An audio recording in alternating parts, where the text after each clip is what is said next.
Well, hello everyone. Small group tonight. I did have a couple people send over some comments that we can discuss. I know Gary, for instance, he is missing tonight because I just wanted to share this story because I thought it was really awesome. He's played with the same softball league or team for 50 years, and this might be one of their last games together. So he did send me some notes that we could add to discussion, but I just thought that was like such a cool thing that he's been in the same softball league and playing with the same guys for 50 years. So, and as a former softball player, I very much understand why that was a priority. But like I said, he sent over some notes so I can bring up some of the things he wanted to discuss. But I want to be respectful of everyone's time and just kind of get right into it. I have an agenda up on the screen, but I think you guys can tell that I like this to be free flowing and let the conversation go as it may.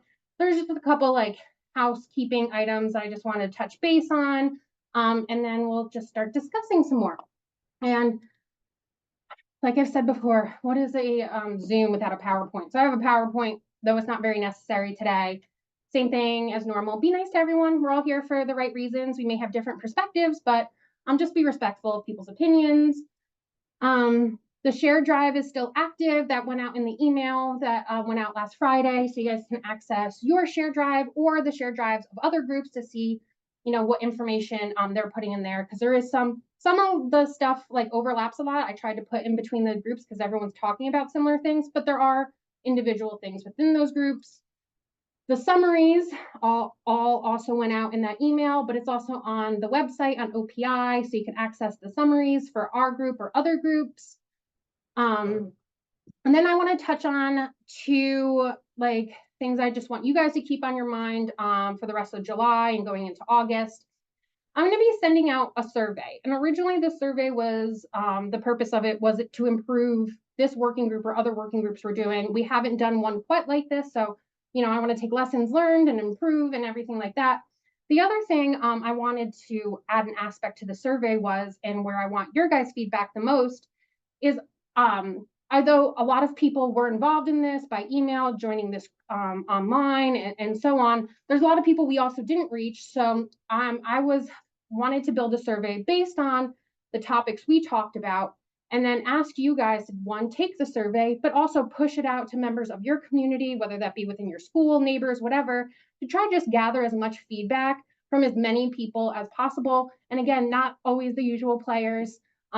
We always talk to the same people sometimes. We want to make sure we're also getting feedback from just like, everyone out in the community, parents, teachers, everything. So one of the things I want to ask you guys are, what are some of the questions you think would be most beneficial to gain to get a more in-depth knowledge? So if, like, for example, when I was talking to the special ed group yesterday, like, what is your biggest concern or your biggest priority in special ed?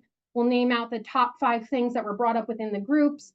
And then we have more of like a statistical analysis of what is on the top of the people's minds and communities. So my goal is to send out the survey in about 2 weeks. So over the next 2 weeks, you can bring up a question tonight, but you can also, anytime you're thinking basically over the next 2 weeks, shoot me an email, be like, I think it would be good to ask a question along these lines, something like that. So looking for feedback on how to make this survey as best as possible. The second thing is the white paper. So I see the white paper as 2 main purposes. One is to demonstrate the priorities and concerns of the greater community, backed by research and data. So using some of the links and research papers and statistics that you guys have given me and I have found, and attaching that to some of the topics we talked about and giving that to the legislature for this session. But I also think this white paper, and I think I see it as a living document, that it will continue to serve as a conversation starter. We can continue to build on the topics in there. And one thing I've seen like grow out of this group, besides legislative fixes, a lot of people have talked about what can we do in the community. So some things, yes, are legislative fixes, but then there's other things that I've seen grow out of these groups that like we can come together as a community and start doing things right now. And I'm kind of putting that under the community engagement bucket.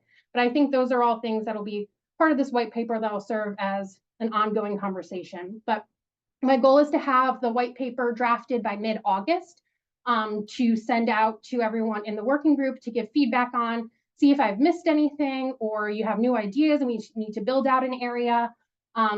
I'm building the white paper kind of based off of, of course, our video notes and our summary pages.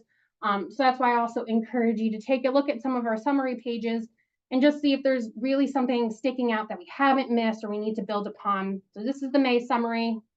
It should be in your email and linked on our website. And then this is the June summary. And I can leave this up in the background for a little bit to serve as a reference point for us of what was discussed last time, except I have group C's up and not group D's up. So that would be helpful if I brought the right groups up. But I will bring group D's up right now. Apologies, I just got off group C.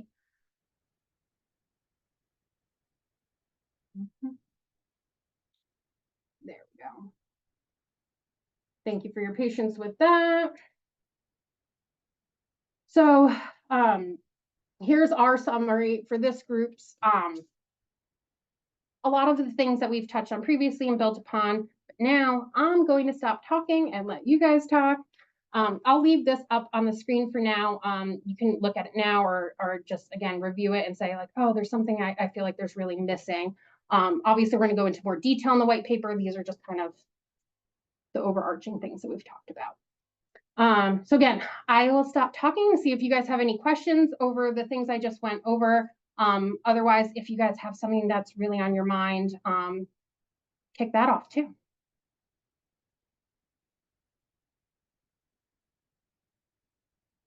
Well, I guess first, does anyone have any questions about what I talked about with the survey?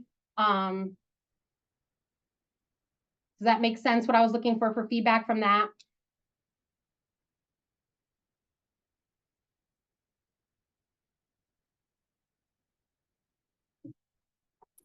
Where are these documents going to go? Where are they going to be distributed or shown? Sure. So these documents are all on OPI's website. So right now they're completely publicly accessible. The white paper will be given to the legislature. It's obviously going to be directed to the Education Committee and then the Education Budget Committee. So those are the two main committees that will direct it to. But I would also imagine that the Revenue Committee and some other committees may be interested as well, since we talk a lot about kind of property taxes and revenue in some in our group. So those are the three main committees, but we will be giving it to all the committees. I'd make one recommendation on this one under your first bullet point. I'd spell holistic right. I apologize. I did type these up rather fast. So I will make that edit. Thank you for that catch. That's kind of embarrassing. I should have done that right. Thank you. It's summer.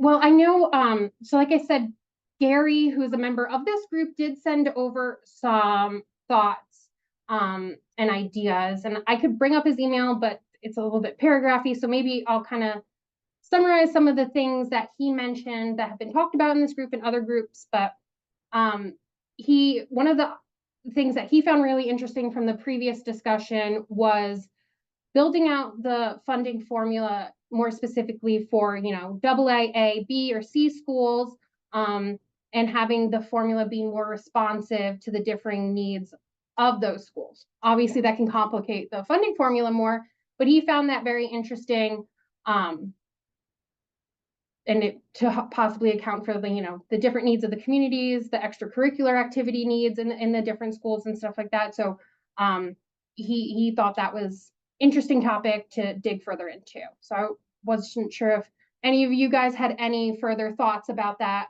Like I said, there's pros and cons. Pros might be more responsive to the needs of the school. Con, it could make the funding formula a little bit more complicated. You're dealing with a complicated topic. Don't try to make it too simple. You've got situations where you can fund some things based on enrollment, but some things everybody's got to have, and you're going to have to fund those programmatically.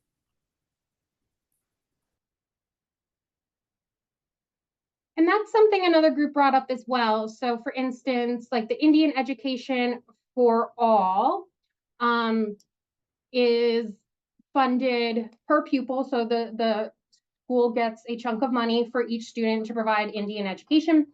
And another group brought up, like, what if per pupil allocations were set up for other things that, the state, the legislature, the people feel that are very necessary, should be, given per pupil allocations to make sure that that program, that, whatever it may be, is included. So I thought that was also interesting.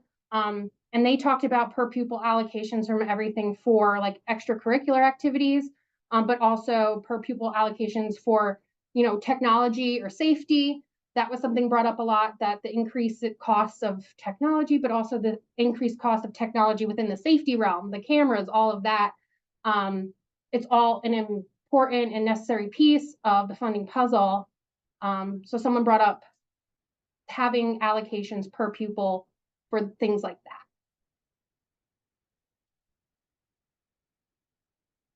Anyone have any thoughts on that? I mean, I think all these thoughts are good. I just like, is there any school that says I have too much money?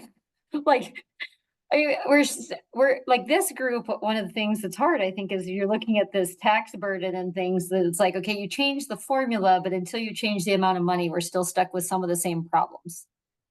Right. That money still may not be enough.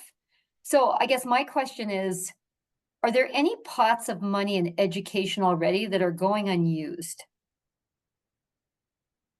Right, like you're saying there's an Indian education for all, there's this, like, are there any funds, and like listening to the interim session, right, they're talking about maybe making programs for X, Y, or Z things that could, I forget what the name of it is, but right, where they might make, because there's local control, they might make money available if school districts implement this program. Right. Right. Like, is there anything like that right now, that there's money available for education that's being given back to the general fund or something because people aren't using it? Like, can we free up money somewhere? Right. The only circumstance I'm hearing of that where it's like substantial is currently with the ESSER dollars, which has like a deadline to spend, right? So that is happening. It's funding from the federal government. So our statewide, your hands are tied and exactly how it's spent. But currently schools are not spending all of their ESSER dollars and are actually looking to return it to OPI to possibly go to other schools. So there's a lot of schools out there that have ESSER dollars that are not using them currently. So there's that, but that is not an ongoing pot, right? So that won't be, oh, there's an ESSER pot next year that's not being used. So that's the most, I think, relevant and current example that I understand. There's other programs. So this is not money for schools. It's for career and technical education. It goes to CTSOs. If sometimes that money won't all be used, it's returned and then divvied back out to the other CTSOs who use it. So there's not like leftover. So those are two things that were just popped in my mind as an example. I think Sarah brought up a good point. One thing, we just ended the fiscal year on June the 30th. Does anybody have a picture of what overall school budgets looked at that point, where there were uncommitted or unspent funds on the 30th of June when the fiscal year ended? I'm gonna have to double check with some of our fiscal teams. I know that like some of the reporting wouldn't fully have been in and calculated yet. But I would have to double check with our budget and fiscal teams. And like I said, I was thinking of things where it's like, oh, not this one school, this one time had a little bit of leftover money. I was trying to think of a program overall that has more money left over versus like, there could be like one-off circumstances where this year the school did have leftover money, but they haven't had it in previous years and it's not a lot of money. There could be circumstances like that. I can't say that there isn't, right? That might be something to look at, though. I know I know when I was coaching, I always wanted to be around the district office about from the 20th till the 30th of June, in case some of that fallout money just happened to fall out. And I think it'd be worth it to find out what the status of some of those budgets are. And I do think it's important to like also like review any of the programs that are currently being funded. Is it getting the output we want? Or would the funding for that program be better served in another way? There's always like that's always a hard discussion, right? Because there's always someone who likes that program, even if it's not the most successful program. Those are very tough conversations, but I think, you know, when you're looking at the fiscal reality of things and it's not an infinite amount of money, you do have to assess how every program is, what's the return on investment, right?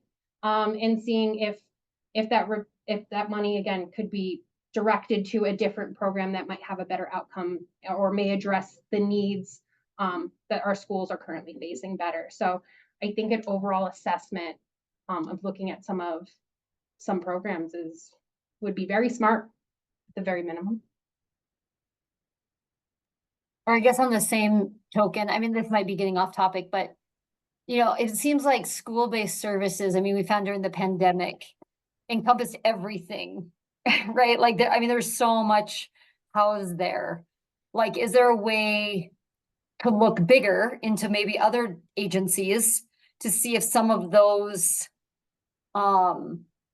agencies have services that could be school-based? So, for instance, this was being done by DPHHS, but there was a report presented today, and it was a lot of, well, it's on this list. It's come up in every group, the increased behavioral issues. Right. So although it's DPHHS doing it, one of the recommendations was for putting money for some school-based mental health screenings and services. So that's what you're going for right there. That is something being proposed as we speak, so we'll see what happens. But I think that's kind of what you're looking for, right? Right. And you know, you could look at DEQ for maybe some building upgrades in terms of environmental concerns and right, like some of those things that help ease the burden. Right, like looking for other money that might already be available, you know, that would ease the burden on other things that the schools have to pay for with their funding, if that makes sense. No, it does. And something kind of like that happened recently. So with the Department of Labor and we have career and technical education coaches, and that kind of straddles education and Department of Labor. Actually, Department of Labor took over that program, so it won't be coming out of education dollars anymore. The Department of Labor will be paying for that. So there will still be career and technical education coaches services available, but it's not coming out of the education pot anymore. That's not a ton of money, right? But I think, but I don't know, maybe there's something, I mean, I have a very limited knowledge of anything that could be spent out of other things, you know what I mean? So, but as we all do, I'm like, look, you could probably find waste in every single department or somewhere where you can reallocate things. So I think that, like I said, looking at not just education programs, but possibly looking at other programs that may be outdated around the state, not serving the purpose anymore. You know, you have a handful of those programs. It's not, you know, earth-shattering amount of money, but it's a big, as we've discussed, revenue sources come from all different areas. So, and they all add up. Right, and I don't know that it's an earth-shattering amount of money that would make changes too, right? Like you look at it and it's like, if you're changing a funding formula, you know, I mean, you look at like Helena, for example, and we were in short $2 million. And like, in terms of a state budget for one of the biggest districts, that's not that much money, but it's doomsday, right? Like, you know, when you look at the whole budget, because it's hard to find $2 million, right? Like, but yeah, I don't know. Thinking of some of those things, then tying it back to the funding formula, that if you got a little more revenue, and we've discussed all these other ways too, then changing the funding formula might make sense, right? Because then you might be distributing it to the districts that are in most need based on the currently. That then like combination of all these things, hopefully, you know, will allow a funding formula change to really address the students. So and the needs that we have. Yeah, well, I thought was gonna be a third rail issue, so I did not bring it up, but other people have brought it up in multiple groups. But looking at consolidation, there's one guy brought up, he's talking about consolidation of everything, because I know this is a very touchy topic, but he was like, I think it's something to be looked at. And he gave examples of like, there's 2 school districts right out here that could be annexed into this one, right? You have the one administration, the one board now, you're saving admin costs, you're saving overhead costs.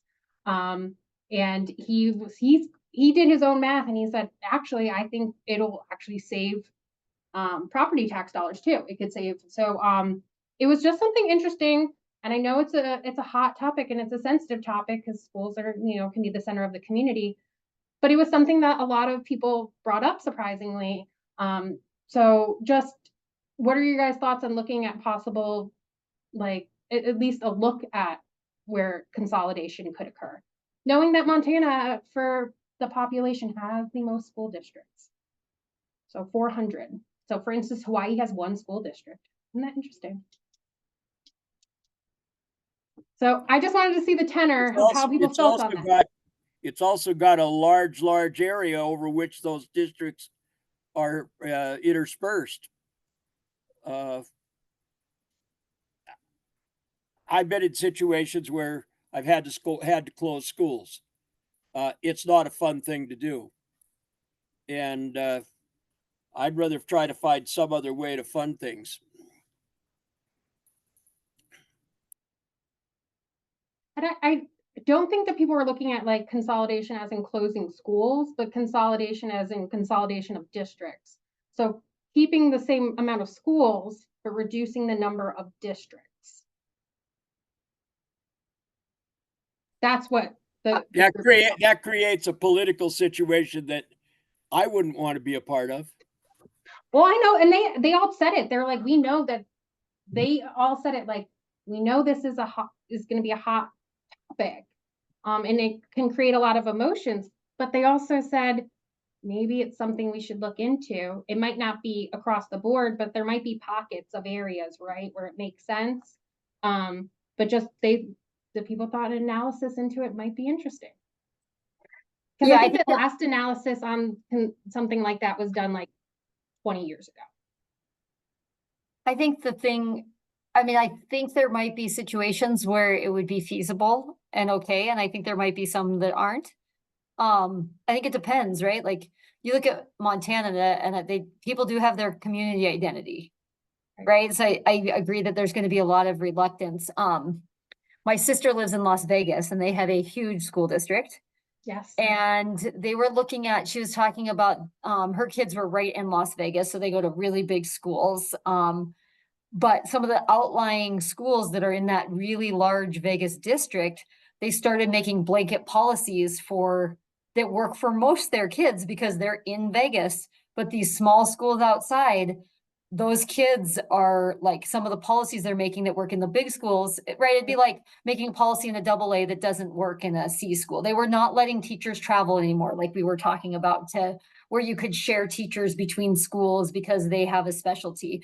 They weren't letting them take the online classes. Like they really reduced those things because they said, well, this doesn't work for our city kids, so we're going to just shut it down. And so the kids on kind of in this outlying rural areas, it didn't work for. So I think that like if there were situations where you had similar community value, do you know what I mean? Well, no, communities of interest, right? So I mean, that's how they do. But taking something and taking a little town outside of it and throwing it in a bigger one, I think we'd have to be very, very thoughtful, in how you did that. But it might work, right? Like I think there might be. That's what I thought was interesting. Like they weren't saying like, let's jump in, but they at least said like, we should look at it and we should see if there are communities that would make sense for. And I thought that was an interesting, like I said, I know it was a third rail, but just looking at something, and it's the federal government has the same issue. I don't know if you guys like have heard of BRAC, but it's base realignment and closure. So it's like we have hundreds of bases in the US, abroad, And it's a hot topic because no one ever wants to like look at, oh, should we consolidate or close any of our military bases? Because is that military base in someone's district, or is that military base in a state or whatever? So there's always a big discussion. It's a very hot topic about just looking at BRAC. So I see it kind of like it's done on the smaller level here, where it's like, I know we should look at it, but it's a sensitive topic. So Well, I think it would, I think with anything like that, if you can give the taxpayer something or the citizens something actual, right? Right. Like, here's what you're giving up, right? You're giving up your own district because you're going to be in this like bigger district, but here's the benefits that you see, right? Like, it may mean that you have more programs in your schools. It may mean that you have more specialists. It may mean that your property taxes go lower, right? And that's one thing that, like, in Helena, we've talked about school closures, and that's one thing that talking about school closures is really hard because no one can ever say, like, this is what it would mean for you. And so I think that ups the anxiety, and I think it ups the community outcry because you don't want to get rid of what you have that you like. I mean, nobody does, right? But we all know we run a budget in our house that, you know, you can't always afford the most expensive things. And so that give and take, I think, would, like, the more information that's actual and not just hypothetical, you know, that I think people are better able to wrap their heads around, you know, and I don't know. I think what you hit on makes a lot of sense, and I think it speaks to a broader issue that other groups were touching on too. And like, I'll put it under what I said before, like community engagement. Um, I think people feel like there's a lack of education within the community, right? We've talked about this, that people don't really understand the needs. They're not educated on how the budget process works, where the money for schools come from. And, I think that maybe we as a community can work better to just educate the general public on these things. And I think that falls in too. If anyone was going to look at possible consolidation, all that has to be with the community in mind and articulating why it would be a benefit for the community, or in certain cases why it wouldn't and why we shouldn't go down that path. But I think there's a lot of pros and cons, and like you said, I think there could be, in some communities it could work great, in other communities it would be a no-go. But it was an interesting thing to look at, interesting way to talk about like sustainability, saving resources, all of that. So just an interesting thing to continue to talk about. I think to try and equate it to BRAC is a mistake. I've lived through BRAC. When I first went to Germany, we had 230 some schools. Now there's less than 100. But every one of those was made by there were decision makers who basically said, hey, there isn't even going to be a base there anymore. That's different than telling a town, hey, we're going to change your school zones and stuff, but your town is still going to be there. That's a huge difference. No, you're right. You're right. I apologize if that comparison offended you. I thought more It of didn't the. defend me. It didn't defend me, but it does. You see, what was a solution for somebody isn't quite anymore. When the Berlin Wall went down, that changed the whole game plan. Now we wish we probably had a few of those bases back. I was more of using it as like the political sensitivities of it. Do you know what I mean? That's what I was trying to use as an example. So apologies if that didn't work out well for me. But you have to remember one thing. There aren't a lot of political sensitivity. Uh-oh, Mike, I think you just muted yourself.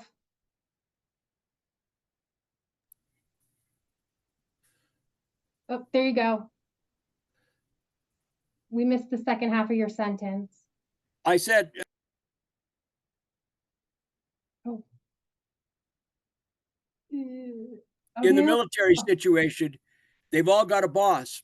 When that boss makes a decision, it's made. And 9 months from today, this community's closed. And it's gone. I can walk you through schools that I was the principal of that are now being used by German schools. Mm-hmm. Well, like I said, didn't mean anything by it, just, it reminded me of that discussion in some ways. Well, I know, Sarah, like, you've been pretty talkative tonight. I don't know if there's something else you want to bring up. Otherwise, I can reference some of the things that Gary has brought up previously too. Like I said, Gary is very active and he's in communication with me all the time, but he's unfortunately missed a lot of our meetings. One of the things he brought up, and I think we discussed a bit, was the switching to a more focus on the A and B count versus or less focus on the A and B count and more focus to the quality educator payments. And throughout my group, some people have raised some. In the beginning, a lot of people were like, yes, this sounds great. But then some people started to raise some of the like cons or pros and cons of it. So I just wanted to also check with you guys if you like, is there something we should keep in mind if that's the way, because that proposal's out there, right? If that's the way the legislature goes, do you guys see any, things that need to be kept in their mind as they look at those changes, or possible concerns that can arise from that? Thinking ahead of trying to address problems that could occur.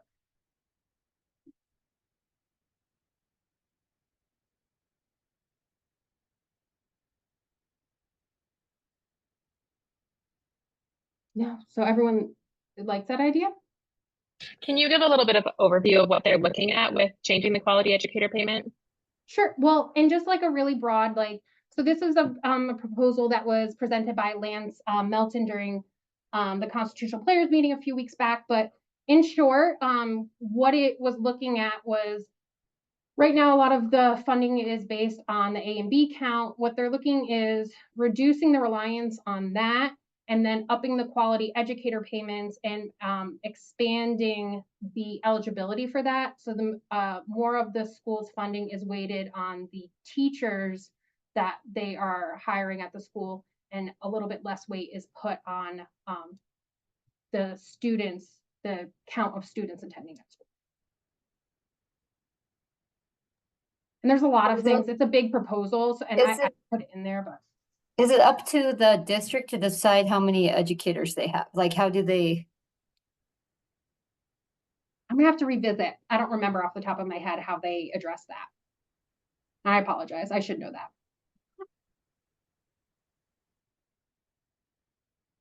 But that a lot of that is determined by accreditation standards as well. Right, that is true. So if that's something that was like kind of brought up in other groups, and of how, the quality, how that is determined. And that's something also that we can discuss separate from other proposals. But so basically, based on the count, you need a certain amount of teachers to be accredited, right? To the amount of teachers to the amount of students and a number of other things. So the A and B count does still play a role, because you have to have the amount of teachers to be accredited to meet the needs of the students. So some of that is just predetermined. I will have to look through it again with that proposal to see how they have outlined that in further detail. So, I mean, I get this. This is trying to deal with, the whole purpose of that is trying to deal with if you lose, right? If you're a small school and you lose a family, you may be losing a large chunk of money, but still require the same number of teachers. Yeah. Right. Or if you're a big school, same deal. You just have to lose a few more kids, but it's trying to keep it so your staffing can remain similar. Right. There's been, and because the A and B count is an average, right, over, and they report twice a year, and then it's an average of that. So sometimes the A and B count doesn't equate for what the actual student population they're serving. So you could have a dip, but you could also have a huge increase in students, right? That's not necessarily reflected in the previous 2 years count. You could have a big group of students move in that could affect, a larger schools too. So not having that fluctuation affect the funding as much. That is one of the biggest arguments for that. Do they expect that funding? How do they expect that funding to shift, I guess? Well, that was a concern raised in some of the other groups, that does this really address, it may address some of that fluctuation problem, but is it actually addressing the problem of people wanting more funding to pay their teachers for whatever services? Is it just shifting how the funding is divvied, but it doesn't actually change the funding levels, right? So that was something people raised as a concern, where you're just reconfiguring the formula, but you're not really addressing some of the other needs. You address the fluctuation, but you didn't address low teacher pay or whatever. Enough.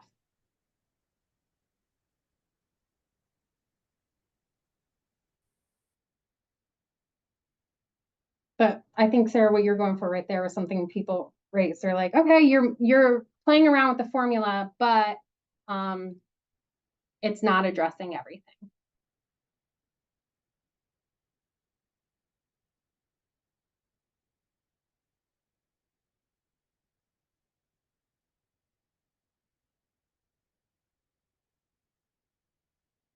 Well, some of the just to refer, since Gary's not here, I'm going to use Gary's things to bring up. One of his things he also brought up and plays into what we talked about last time, but I want to give Gary his due, is he talked about the lack of federal funding and what we can do to make sure that IDEA is fully funded.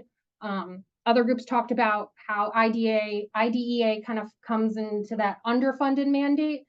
So some of the groups wanted to direct the committee in the 10-year study to do a deep dive into underfunded and unfunded mandates.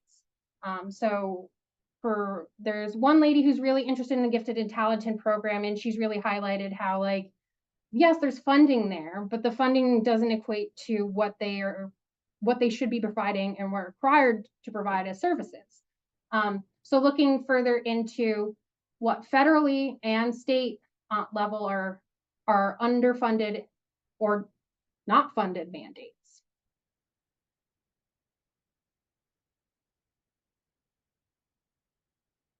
I don't know if you guys have any personal experience with dealing with that, or if you think that's a good idea to further dive in. I know we can identify some, but I'm sure there's areas where I'm not thinking of that are underfunded. Yeah, I can think of something that's impacting Belgrade and the Bozeman area. We have seen an influx in students that are English as a second language. And I'm sure that's not just unique to Gallatin Valley.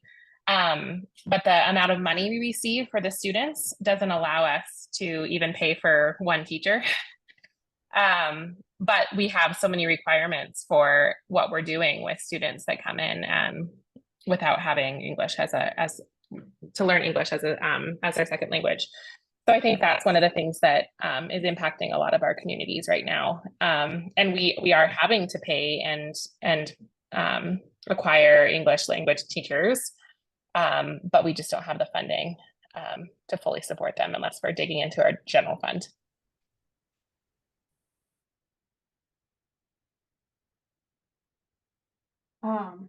That great point. And actually that was brought up for the first time yesterday in a group, and it was in the Missoula area where they talked about very similar thing of what you said.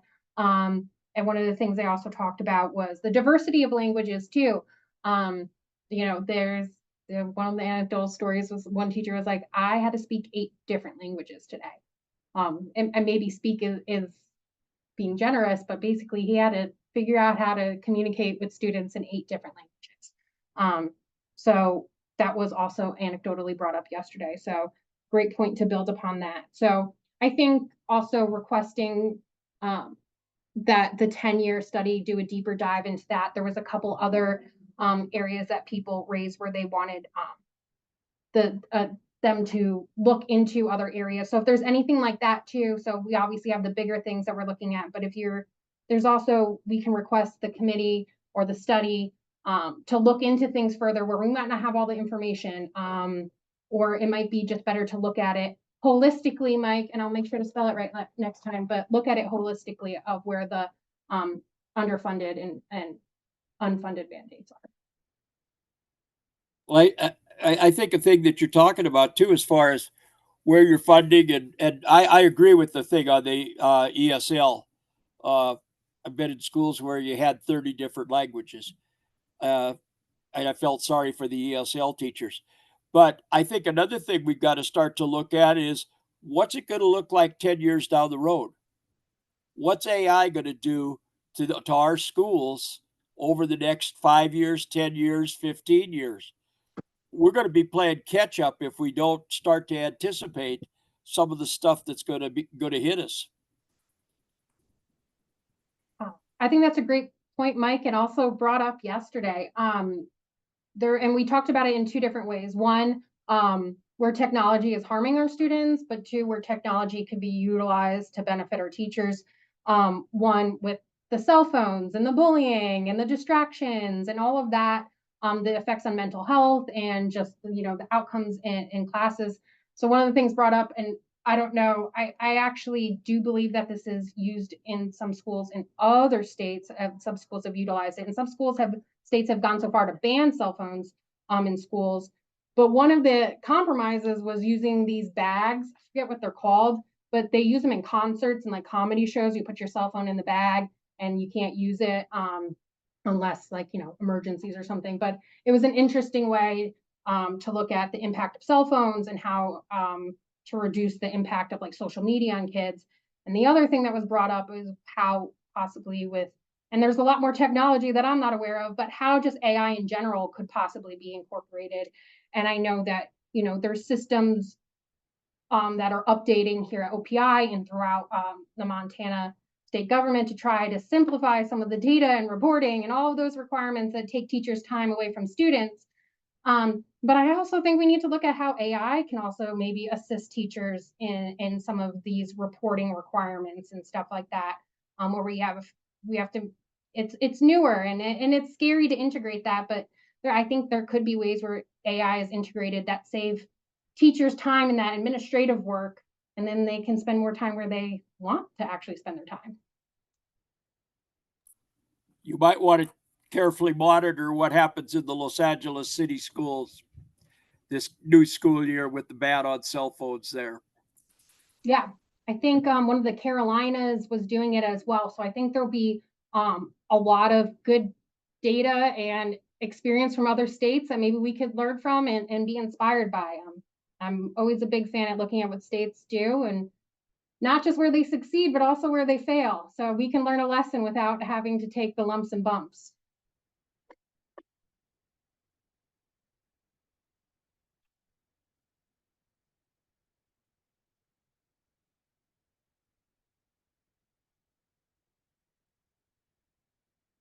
Well, I can always keep talking, but I really am here to hear from you guys.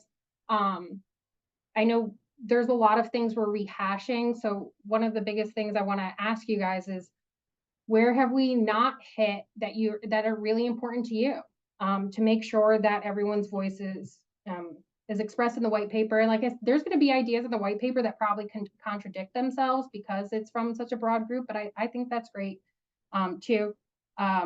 So just, is there anything that we haven't talked about thus far that's important to you guys?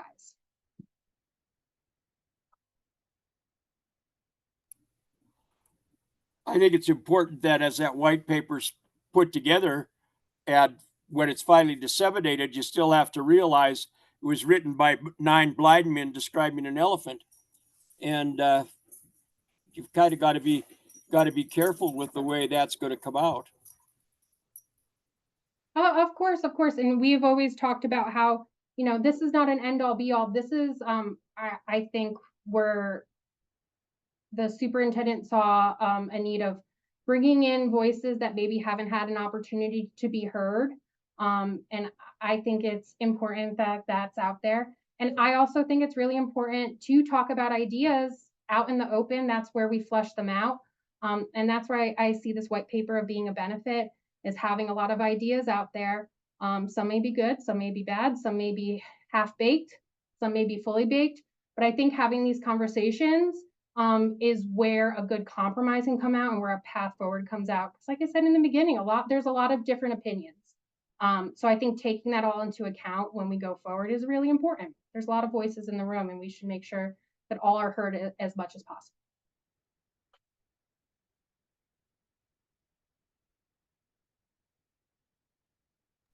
Do you have any more stuff from Gary? I have paragraphs from Gary. But I feel bad because I talk to Gary all the time.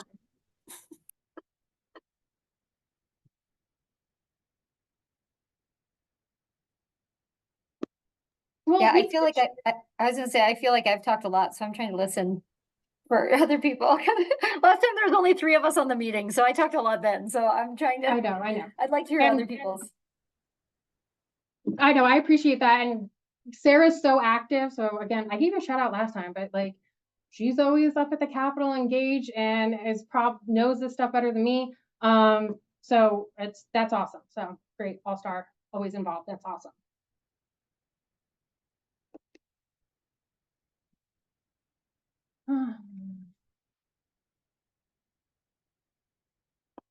Oh, one of the things Gary brought up too, I'll reference Gary. So right now we do a 10-year study, and we've talked about other groups, how that kind of came out from lawsuits in previous years.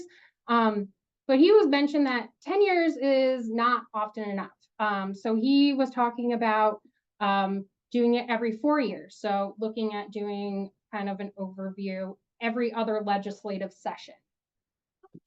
I know that doesn't solve issues, but it does require then we revisit education funding more often.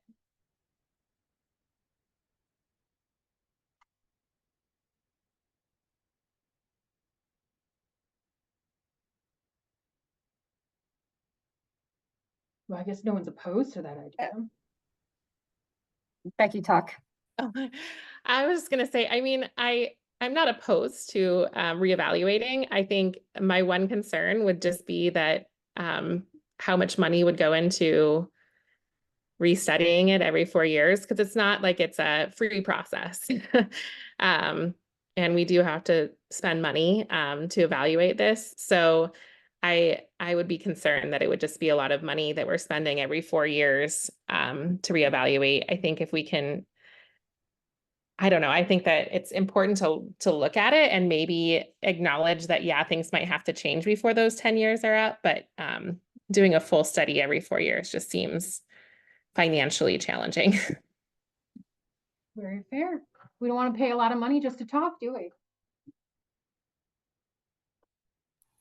I agree with you, Becky. It's too tight it would be too tight a time frame, I think.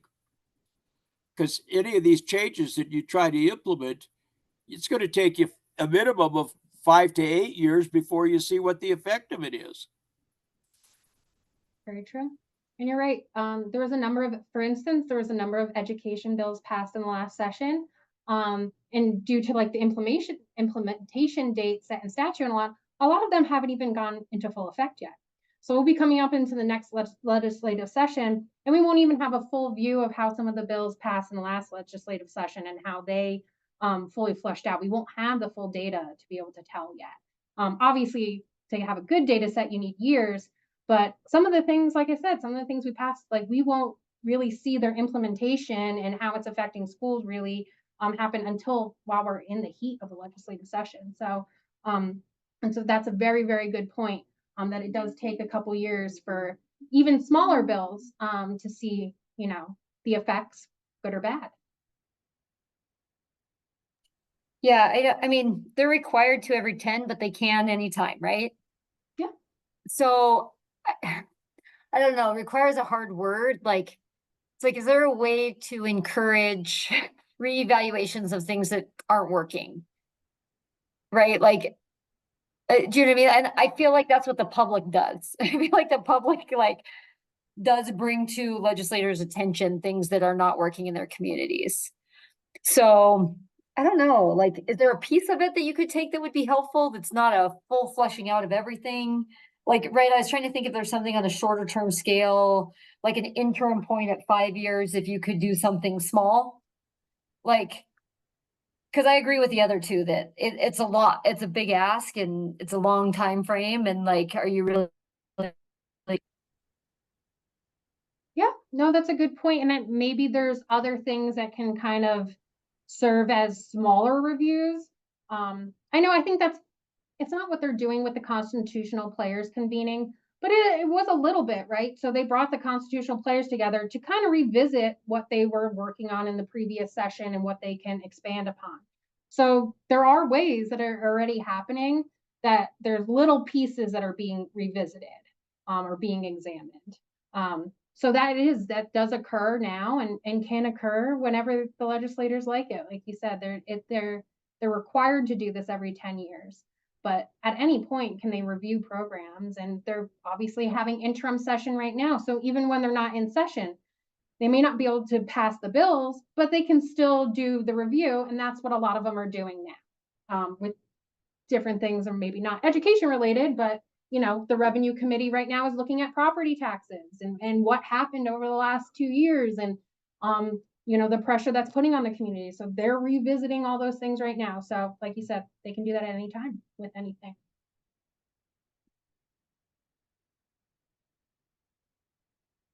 So we are wrapping up, and you guys have been a quiet bunch today, but I know a lot of this is rehashing. And Mike, I appreciate your, you grounded us in reality. And I appreciate that. So like I said, what we'll be doing going forward is in the next 2 weeks, and this is something people have brought up too, is doing a survey. So I wanted to make sure I was responsive, and what I can do immediately to the groups, and is I can do a survey and I can push it out from OPI. So anything you guys think of would be good to build into the survey. I really want your input. I want this to be a survey that you guys benefit when you see the information. You're like, that is interesting. That is good to know. So please, over the next 2 weeks, send any ideas, even if it's not fully fleshed out, even if it's like, I want to see how they're feeling about this, but I don't know how to word it. Come to me, we can figure it out together. And keep an eye out. Probably in about 3 weeks, I will send out a draft of the white paper to the members for you guys to take a look and see what I'm missing and where we could build out. But also, like, if you realize, ooh, I know a data point that we should build in here, I'll make this more of a convincing argument or more robust argument. So keep an eye out for that. All the resources for all the groups are in the share drive on the website, all of that jazz. But otherwise, I'll let you guys go unless you guys have any questions for me at the moment.